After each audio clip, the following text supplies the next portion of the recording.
ఒక్క మందార మొక్కకి ఎన్ని పూలు ఉండేవి చూడండి, ఎంత అందమైన కలర్. ఏమన్నా అందమా, ఏమన్నా చెట్టు, ఒక్కే ఒక చెట్టు ఎన్ని మందార పూలు ఉన్నాయి చూడండి, ఎంత బాగుందో. అబ్బా,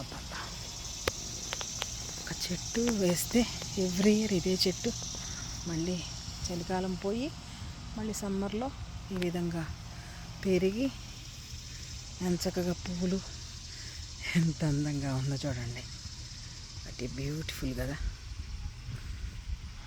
సూపర్ కలర్ కూడా ఎంత బ్యూటిఫుల్ ఉంది.